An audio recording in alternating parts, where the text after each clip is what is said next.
कि भारत से लौटने को तैयार नहीं है बहुत सारे पाकिस्तान नागरिक। वजह यह है कि वो पहचान छिपाने के लिए अपना पासपोर्ट फाड़ रहे हैं, यानी कि दस्तावेज की कमी में पाकिस्तान प्रशासन लोगों को वापस नहीं ले रहा है। पासपोर्ट ऑफिस में जो पता दर्ज है उस पर पाक नागरिक मौजूद नहीं है। इस वक्त की सबसे बड़ी खबर है कि पाकिस्तानी नागरिक अपने पासपोर्ट फाड़ रहे हैं क्योंकि वो भारत से लौटना ही नहीं चाहते पाकिस्तान, और दस्तावेज की कमी होने की वजह से पाकिस्तान सरकार उन्हें वापस नहीं ले रही है। बड़ी खबर इस वक्त की है, दस्तावेज की कमी के चलते नहीं लिया जा रहा है, भारत से लौटने को तैयार नहीं है पाकिस्तानी नागरिक। और आप देखिए कि जो पासपोर्ट ऑफिस में उनका पता, उनका एड्रेस यानी दर्ज है, उस पर वो पाक नागरिक मौजूद नहीं है, भारत से लौटने को तैयार नहीं है पाकिस्तानी। और आपको पता चल रहा होगा कि जब 22 अप्रैल को पहलगाम के बैसरन घाटी में आतंकी हमला किया गया जिसमें मासूम लोगों की जान गई और कई जन घायल हुए, और उसके बाद से CCS यानी कैबिनेट कमेटी ऑन सिक्योरिटी की बड़ी बैठक हुई थी जिसमें केंद्र सरकार ने बड़ा फैसला लिया था इंडस ट्रीटी को रद्द करने के साथ ही ये भी कहा था कि पाकिस्तान नागरिक जो भी यहाँ पर उनके वीजा कैंसिल कर दिए थे, 1 हफ्ते का मोहलत दिया गया था और उन्हें वापस अपने वतन लौटना पड़ेगा। लेकिन जब उन्हें अपने वतन लौटने की बारी आई तो इस तरह की हरकत पाकिस्तानी नागरिक कर रहे हैं क्योंकि उनको भारत वाकई इतना पसंद आया। और आए भी क्यों ना, भारत है ही ऐसा देश, सेकुलरिज्म जहां है, जहां पर सब एक दूसरे के सुख दुख में खड़े रहते हैं, जहां पर शांति है, जहां पर आतंकवाद का कोई लेना देना नहीं। वो कोई भी अगर आता है भारत से तो भारत में आकर उन्हें प्यार हो ही जाता है, भारत के लोगों से, भारत की कल्चर से, भारत की वेशभूषा, उसकी खान पान, रहन सहन, सब चीज से लोगों को लगाव हो जाता है। और यही वजह है कि जब ये कड़ा फैसला पाकिस्तान की तरफ लिया गया भारत का केंद्र सरकार की तरफ से, तो उसके बाद जब इन्हें वापस जाने की बारी आई तो इस तरह की हरकत कर रहे पाकिस्तानी नागरिक। वो अपने वीजाज, अपने पासपोर्ट को फाड़ रहे हैं और कमी होने की वजह से दस्तावेज की उन्हें वापस नहीं लिया जा रहा है। और विदेश मंत्री डॉक्टर एस जयशंकर ने ट्वीट कर जानकारी दी है। उन्होंने जानकारी देते हुए कहा कि अमेरिकी विदेश मंत्री से चर्चा हुई, पहलगाम आतंकी हमले पर यह चर्चा हुई है, अपराधियों को न्याय के कटघरे में लाना चाहिए, समर्थकों को न्याय के कटघरे में लाया जाना चाहिए।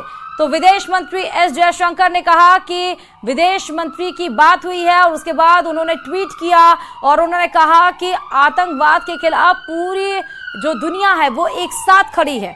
अमेरिकी विदेश मंत्री से चर्चा के बाद सोशल अकाउंट एक्स पर ट्वीट कर एस जयशंकर ने इसकी जानकारी दी जो चर्चा में अमेरिकी विदेश मंत्री से बातचीत हुई है। उन्होंने कहा कि पहलगाम हमले पर बातचीत हुई है और उसमें यह कहा गया कि अपराधियों को किसी भी तरह से बख्शा नहीं जाना चाहिए, कटघरे में उन्हें लाया जाना चाहिए, समर्थकों को भी कटघरे में लाया जाना चाहिए क्योंकि जो लोकल सपोर्ट बिना समर्थक के अंदर घुस नहीं सकते।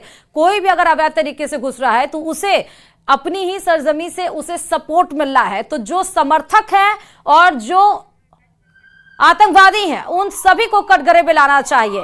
वहीं अमेरिकी विदेश मंत्री मार्को रूबियो ने विदेश मंत्री एस जयशंकर से फोन पर बात की। रूबियो ने इस दौरान आतंकवाद के खिलाफ भारत के साथ सहयोग के लिए अमेरिका की प्रतिबद्धता जताई है।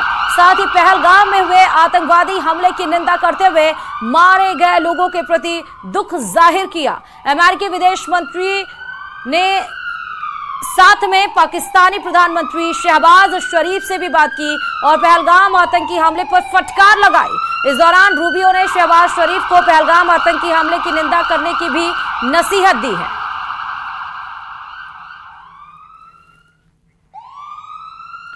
और सीधे मुंबई से आपको लाइव तस्वीरें दिखाते हैं जियो वर्ल्ड सेंटर की। मुंबई से देखिए वेब्स समिट की लाइव तस्वीरें। का स्वरूप ही बदल गया। अब पूरे देश ने खुले दिल से इसे मान्यता दी है। अब ये सिर्फ एक आयोजन का न होकर पूरे देश का उत्सव बन गया है। इसी तरह वेव्स भी है। वेव्स क्रिएटिव वर्ल्ड में, फिल्म में, म्यूजिक में, एनिमेशन में, गेमिंग में, भारत के कोने कोने में जो टैलेंट है उसे एक प्लेटफॉर्म पर देगा तो दुनिया भी इसे अवश्य सराहेगी। साथियों, कंटेंट क्रिएशन में भारत की एक और विशेषता आपकी बहुत मदद करने वाली है। हम आनो भद्रः कर्तवो यन्तु विश्वतः के विचार को मानने वाले हैं। इसका मतलब है चारों दिशाओं से हमारे पास शुभ विचार आए। ये हमारी सिविलाइजेशनल ओपननेस का प्रमाण है। इसी भाव के साथ पारसी यहां आए और आज भी पारसी कम्युनिटी बहुत गर्व के साथ भारत में थ्राइव कर रही है। यहां जूज आए और भारत के बनकर रह गए। दुनिया में हर समाज, हर देश की अपनी अपनी सिद्धियां हैं। इस आयोजन में यहां इतने सारे देशों के मंत्रीगण हैं, प्रतिनिधि हैं। उन देशों की अपनी सफलताएं हैं।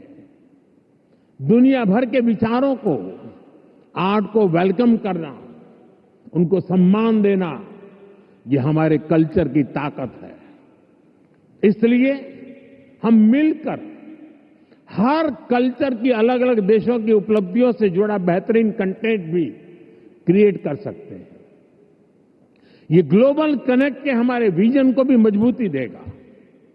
साथियों, मैं आज दुनिया के लोगों को भी ये विश्वास दिलाना चाहता हूं, भारत के बाहर के जो क्रिएटिव वर्ल्ड के लोग हैं, उन्हें ये विश्वास दिलाना चाहता हूं कि आप जब भारत से जुड़ेंगे। तो चलिए खबरों में आगे बढ़ते बताते चले कि पाकिस्तान में भारत के लिए अपना एयर स्पेस बंद किया तो भारत ने भी पाकिस्तान के लिए अपना एयर स्पेस बंद कर दिया और अब पाकिस्तान के विमान पूरब में जाने के लिए चीन का चक्कर लगा रहे हैं। जाहिर है भारत के एयर स्पेस स्ट्राइक से पाकिस्तान की एयरलाइन की कमर टूटनी तय है। देखिए रिपोर्ट।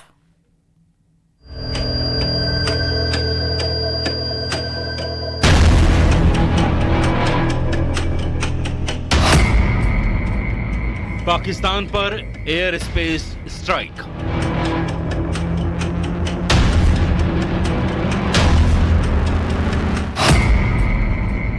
जल प्रहार के बाद वायु प्रहार।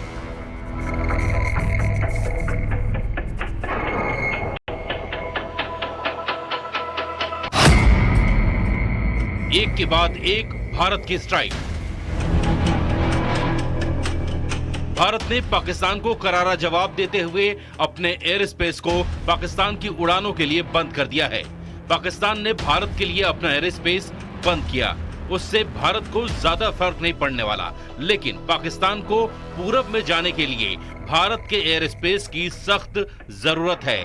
लेकिन अब उसको ये सहूलियत नहीं मिलने वाली और उस पर एयर स्पेस वाली स्ट्राइक से उसका तगड़ा नुकसान होने वाला है। भारत के ऊपर पाकिस्तान एयरलाइन की उड़ान बंद। पाकिस्तान के प्राइवेट जेट भी नहीं भर सकेंगे उड़ान। पाकिस्तानी मिलिट्री के विमानों को भी इजाजत नहीं। पीआईए के लीज पर लिए विमानों पर भी लगाई गई पाबंदी। पाकिस्तान के लिए भारतीय एयर स्पेस पूरी तरह बंद। अब पाकिस्तान के विमानों को कहीं भी उड़ान भरना होगा तो उसे पूरे चीन का चक्कर लगाना होगा और ये भी संभावना है कि उन्हें चीन में उतरना भी पड़े ताकि आगे के सफर के लिए वो ईंधन भरवा सके। जाहिर है भारत ने पाकिस्तान की कमर तोड़ने वाला एक और फैसला लिया है। इसका सबसे बड़ा असर पाकिस्तान इंटरनेशनल एयरलाइंस की कुआलालंपुर जाने वाली दो रूट्स पीके 8945 और पीके 8989 पर पड़ा है। पहले ये फ्लाइट्स लाहौर से भारत होते हुए कुआलालंपुर जाती थीं, जिससे दूरी कम और वक्त बचता था। लेकिन भारत के एयर स्पेस बंद करने के बाद अब इन्हें चीन होते हुए जाना पड़ रहा है। इस नए रास्ते से 3 घंटे ज्यादा समय लग रहा है। कल से ही ये फ्लाइट्स नए रास्ते पर उड़ान भर रही हैं। जैसे को तैसा की नीति पर चलते हुए भारत ने साफ कर दिया है कि जवाब अब सिर्फ जमीन से नहीं आसमान से भी मिलेगा। भारत एक ही जगह से नहीं पाकिस्तान को हर जगह से तोड़ रहा है। कभी डिजिटल स्ट्राइक, कभी वाटर स्ट्राइक, कभी डिप्लोमेटिक स्ट्राइक, कभी इकोनॉमिक स्ट्राइक और अब एयर स्पेस स्ट्राइक।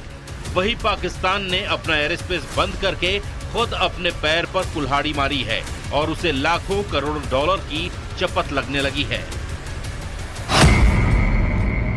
पाकिस्तान को भारतीय विमानों से मिलने वाली ओवर फ्लाइट फीस का अब नुकसान उठाना पड़ेगा। एक बोइंग 737 के लिए औसतन $580 और बड़े विमानों के लिए इससे भी ज्यादा फीस पाकिस्तान को मिलती थी। जानकारों के मुताबिक हर दिन करीब 2 से 2.4 लाख डॉलर की चपत पाकिस्तान को लग सकती है। लैंडिंग, पार्किंग और अन्य शुल्क जोड़ लें तो कुल नुकसान $3.5 लाख तक पहुंच सकता है। इससे पहले पुलवामा हमले के बाद भी पाकिस्तान ने भारतीय विमानों के लिए एयर स्पेस बंद किया था और उस दौरान उसे करीब $100 मिलियन का घाटा उठाना पड़ा था। लेकिन इस बार उसे दोहरी मार पड़ने वाली है और पाकिस्तान ने एक बार फिर सीज फायर का उल्लंघन किया है। जी हां, पाकिस्तान ने कुपवाड़ा, उरी, अखनूर में फायरिंग की है। बड़ी खबर इस वक्त की आपको बता रहे हैं कि पाक ने एक बार फिर सीज फायर का उल्लंघन किया है।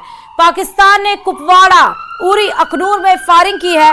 भारतीय सेना ने उसके जवाब में मुंहतोड़ जवाब दिया। लगातार 7वें दिन पाकिस्तान ने सीज फायर तोड़ा है। तो पाक ने एक बार फिर सीज फायर तोड़ा है, सीज फायर का उल्लंघन किया है।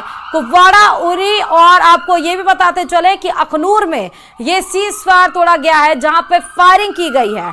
लेकिन भारतीय सेना भी पीछे हटने को तैयार नहीं, मुंहतोड़ जवाब उन्हें दिया गया और लगातार ये 7वां दिन है जब पाकिस्तान ने सीज फायर तोड़ा है।